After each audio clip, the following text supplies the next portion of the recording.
दोस्तों नमस्कार। मैं अरुण कुमार और आप देख रहे हैं जन जन की आवाज़। दोस्तों, हमारा देश भारत लगातार लगभग 200 वर्षों तक गुलाम रहा। इसका क्या कारण है? अक्सर हम लोग कहते हैं कि भारत में जब अंग्रेज़ों का प्रवेश हुआ तो उन्होंने व्यापार करने के लिए आया। दोस्तों, अंग्रेज व्यापार करने आए, धीरे धीरे यहाँ के लोगों को, यहाँ के समाज को परखा और उसे समझ में आया कि यहाँ के लोग आपस में फूटे हैं, एकजुट में नहीं हैं। यहाँ विभिन्न वर्गों के लोग हैं, जिसका फ़ायदा उन्होंने उठाया। यहाँ के लोग उस समय कई वर्गों में थे, जाति पाति, ऊंच नीच, भेदभाव, छुआछूत, हिंदू मुसलमान, अमीर गरीब, इस तरह से लोग आपस में बटे हुए थे। यहाँ तक कि एक राजा दूसरे राजा को भी नहीं चाहते थे। एक राजा से दूसरे राजाओं के बीच हमेशा युद्ध होते रहता था। अंग्रेजों ने इन सभी कारणों को परखते हुए उन्होंने 1600 ईस्वी में ईस्ट इंडिया कंपनी की स्थापना किया, जिसका मेन मकसद था व्यापार करना। धीरे धीरे उन्होंने व्यापार शुरू कर दिया। आपसी मतभेद रहने के कारण उन्होंने अपना सत्ता जमाना शुरू कर दिया। उन्होंने हिंदुस्तान के जितने बंदरगाह थे, धीरे धीरे सारे बंदरगाहों के ऊपर उन्होंने कब्जा किया।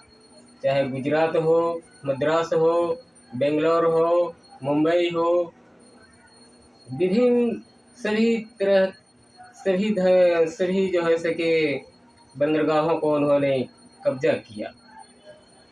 इसके बाद उन्होंने बंगाल पे निशाना लगाया। उस समय बंगाल का नवाब सिराजुद्दौला था। सिराजुद्दौला ने देखा कि अंग्रेज अब भारत में शासन जमाना चाहते हैं। धीरे धीरे उन्होंने पूरा जो है सके अपना शासन जमा रहे हैं, वह सतर्क हो जाता है और वह उसके इस नीति को विरोध करता है। उस समय कलकत्ता में फोर्ट विलियम किला का घेराबंदी हो रहा था और सिराजुद्दौला ने उस किले के घेराबंदी को विरोध किया। विरोध करने के बाद उसमें सिराजुद्दौला का विजय प्राप्त होता है। सिराजुद्दौला ने 146 अंग्रेज़ों को एक छोटी सी कोठरी में बंद करके रखा और उसमें से 123 मर गए, 23 बचे थे। उसमें से एक ये हॉवेल्स था, जो उन्होंने प्रसार किया इस तरह के घटना घटा। इसकी जानकारी मद्रास में रॉबर्ट क्लाइव को मिला। रॉबर्ट क्लाइव ने कहा कि इसकी बदला बहुत जल्द लेंगे और उसकी बदला लेने के फिराक में लगा रहा। दोस्तों, इस तरह से अंग्रेज देखा रॉबर्ट क्लाइव ने कि सिराजुद्दौला के पास 18,000 सैनिक थे और अंग्रेज़ों के पास मात्र 300 सैनिक थे। इस युद्ध को उन्होंने बड़ा गंभीरता से लिया। रॉबर्ट क्लाइव ने सोचा कि हमारे 300 सेना तो चंद घंटों में ही मारे जाएंगे। इसलिए उन्होंने दिमाग से काम लिया। वो अपने दूत को भेजा कि सिराजुद्दौला के टीम में, सिराजुद्दौला के सैनिकों में कोई ऐसा है लालची जिसे मिलाया जा सके और हमारे पक्ष में आ जाए। दूत को भेजता है। दूत ने आके खबर बताता है कि जी हाँ, उसके खेमा में, उसके सैनिकों में ऐसा है जो हमारे साथ हो सकता है और वह हमें काम आ सकता है। वह था मीर जाफ़र, सिराजुद्दौला का सेनापति। अंग्रेज़ों ने उस मीर जाफ़र को बहुत सारे इनाम दिया, भेंट दिया, और इस तरह से प्लासी का युद्ध की तैयारी हो जाता है।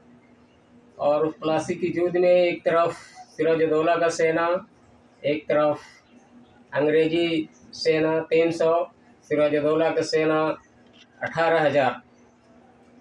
वहाँ जो है सो कि सिराजुद्दौला का सेना आत्मसमर्पण कर देता है, क्योंकि उसकी सेनापति पहले ही बिक चुके थे अंग्रेज़ों के हाथों में, और इस तरह से सिराजुद्दौला का हार हो जाता है और अंत में सिराजुद्दौला मारा जाता है।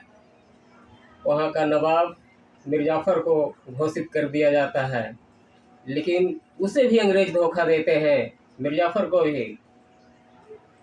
तो दोस्तों, कहना यह है कि ये जो अंग्रेज़ों के पास जो नीति था, फूट डालो और शासन करो, यह नीति उन्होंने कहाँ से सीखा? वह नीति तो हमारे भारत के लोगों से ही सीखा कि लोग आपस में बटे हुए हैं, ब्राह्मण, क्षत्रिय, वैश्य और शूद्र। ब्राह्मण का पढ़ने लिखने का काम, क्षत्रिय का लड़ने भिड़ने का काम, वैश्य का व्यापारी का काम, और शूद्रों का काम तो सिर्फ सेवा के लिए था।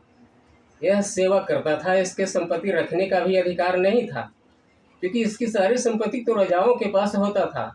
यह राजाओं के पास काम करते थे और अपना पेट पालते थे। इस तरह से अंग्रेज़ों ने भारत में लगभग 200 वर्षों तक शासन किया। उसी नीति के आधार पर आज हमारे देश के विभिन्न राजनीतिक पार्टियां इसकी फ़ायदा उठाते हैं।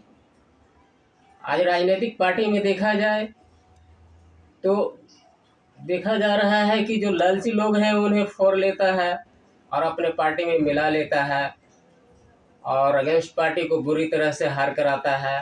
हार कराने के बाद जो उसके साथ होते हैं उसको भी धोखा देता है, उसको भी नहीं छोड़ता है। चाहे जो पार्टी हो, सभी पार्टियों में देखा जा रहा है यह नीति, फूट डालो और शासन करो। तो जो फूट रहे हैं उन्हें ये सोचना चाहिए कि हम अपने समाज को छोड़कर, हम अपने वर्ग को छोड़कर, हम गरीबों को छोड़कर, हम अपने गांव को छोड़कर, हम अपने समाज को छोड़कर हम उसके अधीन हो जाते हैं। वहाँ पे आपको बोलने का कोई मौका नहीं मिलता है, मात्र एक कठपुतली की तरह रहते हैं, और उसकी फ़ायदा वह उठाता है क्योंकि आपको पहले ही खरीद चुका है। इसलिए आप आवाज़ भी नहीं उठाते हैं। जब आपसे फ़ायदा उठा लेता है तो वह फिर आपको भी धक्का देता है। आज देखा जाए तो बहुत सारे तमाम लोग हैं जो आज धोखे खा रहे हैं। लोभ में आप चले जाते हैं पैसे वालों के पास, लेकिन वो धोखा देते हैं, आपको वह फ़ायदा नहीं पहुंचाते हैं। आप जिस गरीब का नेता होते हैं वो गरीब ही तो गरीब है ही, उसको और बहुत बड़ी धोखा होता है, उसके समाज पिछड़ जाता है, आपको भी कहीं कोई इज्जत नहीं मिलता है, न घर का होते हैं न घाट का होते हैं। इसलिए आपको समझना चाहिए, जो ऐसे ऐसे तमाम राजनीतिक पार्टियां में हैं, तमाम राजनीतिक दल में हैं, उन लोगों को ये समझना चाहिए कि हमें फूट डाला जा रहा है, हमारे शक्ति को कमज़ोर किया जा रहा है और इसकी फ़ायदा उठाना चाह रहा है, तो उसे सतर्क होना चाहिए। जब तक आप एक नहीं होते हैं, आपसे लोग फ़ायदा उठाते रहेंगे और आपसे फ़ायदा उठा करके आपको भी धक्का दे देंगे, आपको भी छोड़ेंगे नहीं, क्योंकि उनका काम वही है कि इसका समाज आगे बढ़ जाएगा, क्योंकि वो समझते हैं कि गरीब मात्र सेवा करने के लिए है। अगर इसके पास पैसा हो जाता है तो यह सेवा करना बंद कर देगा। जय हिंद, जय भारत।